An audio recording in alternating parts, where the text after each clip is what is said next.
Only a few weeks after the Apex 4, Coros has released yet another new sports watch with the Pace 4, and once again it sounds very promising. At around $250 or 270 euros, it's still one of the cheapest watches on the market. But is the Pace 4 still a good choice? As always, I have tested the watch for you, have been wearing it 24/7 for several weeks now, and in this video I'll show you all the new features as well as the pros and cons, so that by the end you will know exactly whether the new Coros Pace 4 is the right choice for you. So let's dive right in, have fun.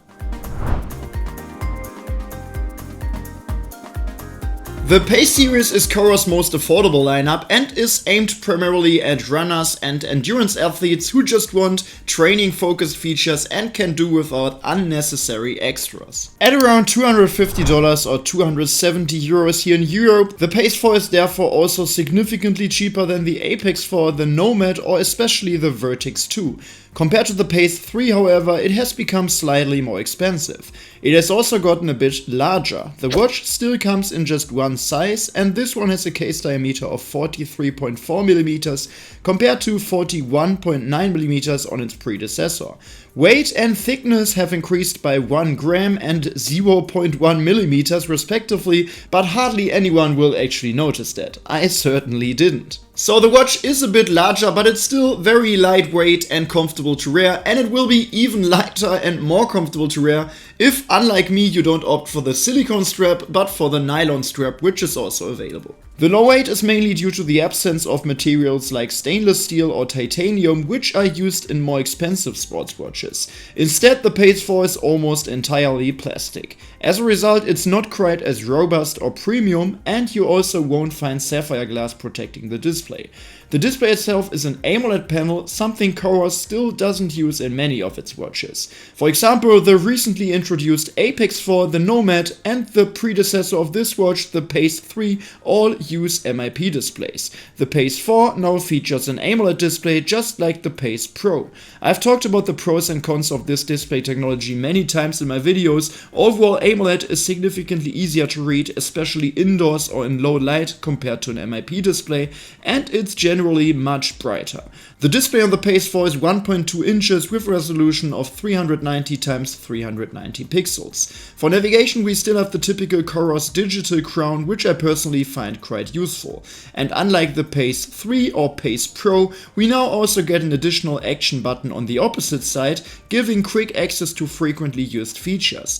However, I wish this button had some more customization options. You can basically only use it in training mode, so if I press it during everyday use, nothing happens. There is now also a flashlight mode, unlike the previous model, but unfortunately it's only a display-based flashlight that maxes out the screen brightness. There is no built-in LED flashlight, something we've seen in more and more watches recently. Overall, I think the Coros Pace 4 is again very well designed. I think it very much resembles Garmin's more affordable Forerunner watches, which are also aimed primarily at runners. So for this target group, the design will feel very familiar. There are no big surprises in terms of external appearance. The biggest new addition here is definitely the AMOLED display. But with an AMOLED display, battery life is always a concern because usually this display technology drains the battery much more than an MIP display. Surprisingly though, on paper, the Pace 4 has an even better battery life than the Pace 3. According to Coros, it should now last up to 19 days in everyday use instead of 15. But you always need to differentiate here because this refers to using the watch without the always on display enabled. MIP displays are essentially always on anyway, but when you enable always on an AMOLED watch like the Pace 4, battery life drops in this case to just 6 days, which is a huge difference of course. I personally don't use the always on mode and get around 10 to 12 days of battery life with very intensive use, which is perfectly fine for me. The Pace 4 lasts a bit less than the Apex 4 or the Nomad, but slightly longer than the Garmin Forerunner 165, which is probably the closest comparison. For continuous GPS tracking, the watch lasts up to 41 hours or up to 30 hours with always on enabled.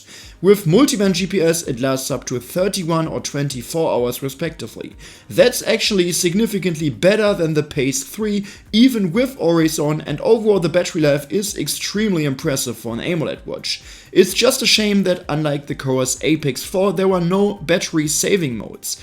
Even the Pace 3 still allowed you to use a GPS only mode to extend the battery life. On the Pace 4, however, GPS, QZSS, GLONASS, Galileo and Beidou are always active, which drains the battery faster.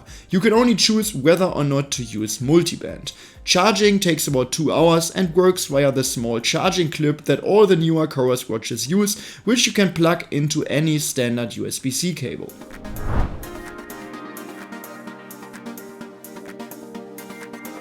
When it comes to training features, the Pace 4 is, as usual for Coros, very well equipped. In training mode there is a wide selection of different sport profiles, with the focus being, as you would expect from a classic running watch, on running, treadmill running, track running and trail running.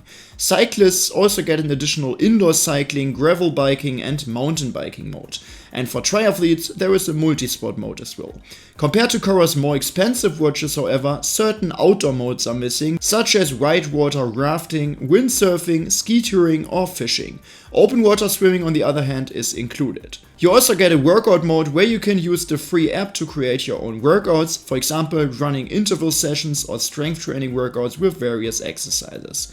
Additionally, on the Coros website you will find numerous pre-made workouts that you can also load onto the watch. You will even find complete training plans there, for example half marathon preparation plans, injury prevention plans and much more. You can see all the details, training loads, distribution across training days and so on.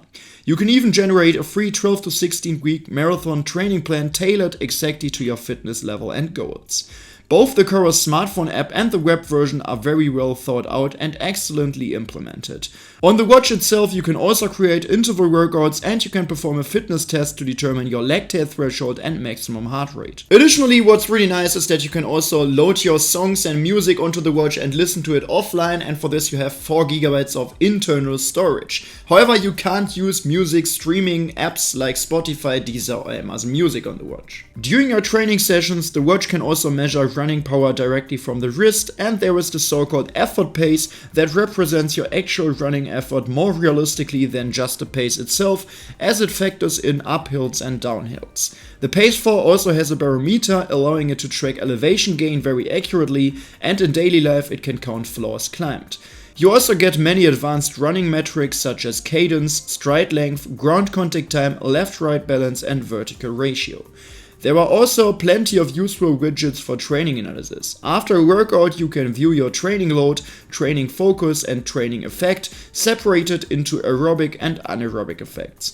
Outside of training mode, Coros also offers several interesting widgets. One of them is the running fitness widget, where you can view your current fitness level as well as race predictions for different distances. In the app you can also see various values across different pace zones, and you'll also see your VO2 max, threshold pace, anaerobic threshold and more race predictions. This widget also shows your training load and your intensity distribution. In the training status widget you can also see what effects your current training is producing. And similar to Garmin's body battery feature, there is also a widget that shows your body energy levels and how long you should rest before being fully recovered. The Pace 4 can also track your sleep, showing sleep duration, heart rate values and distribution across sleep stages. The watch can measure your blood oxygen saturation and heart rate variability as well. In the so-called wellness check, the watch can also measure all key health metrics at once in a short test.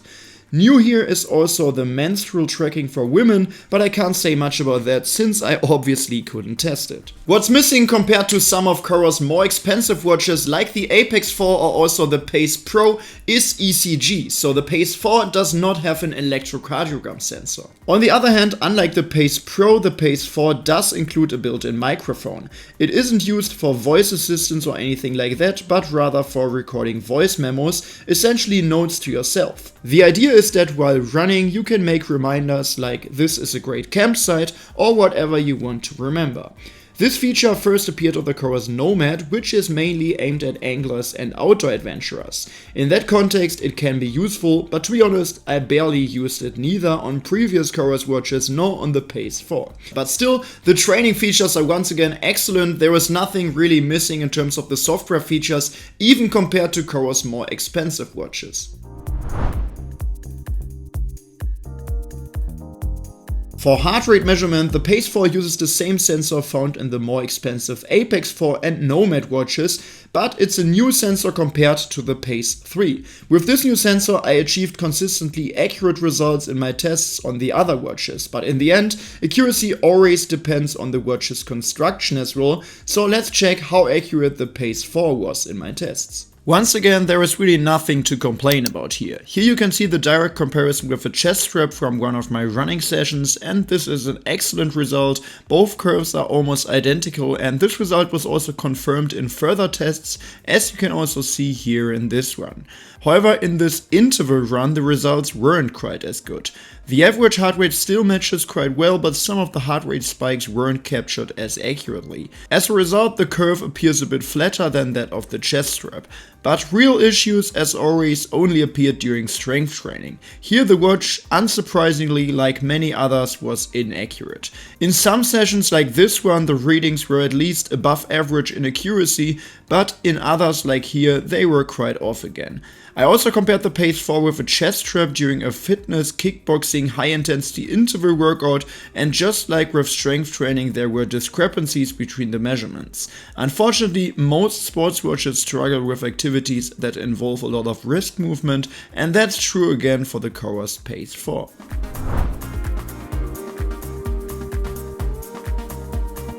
As always, I also tested the GPS accuracy of the watch, and as already mentioned, the Pace 4 has access to 5 different GNSS systems, and you can also use a multiband feature. Accordingly, the accuracy here was once again very good based on my experience. As always, I tested it under a variety of conditions, and the recorded track from the watch was consistently very precise. No corners were cut or anything like that, and even in the forest, the GPS accuracy was excellent. What the Pace 4 lacks, and one of the main reasons for the lower price, is topographic maps. You can't use maps for navigation here. You may have already noticed that I said that the Pace 4 has 4 GB of internal storage as compared to 32 GB on the Nomad and the Apex 4. Well, that's because you can't load maps onto the watch. You can still load routes or GPX files onto the watch and navigate with them, but only using what's commonly called breadcrumb navigation.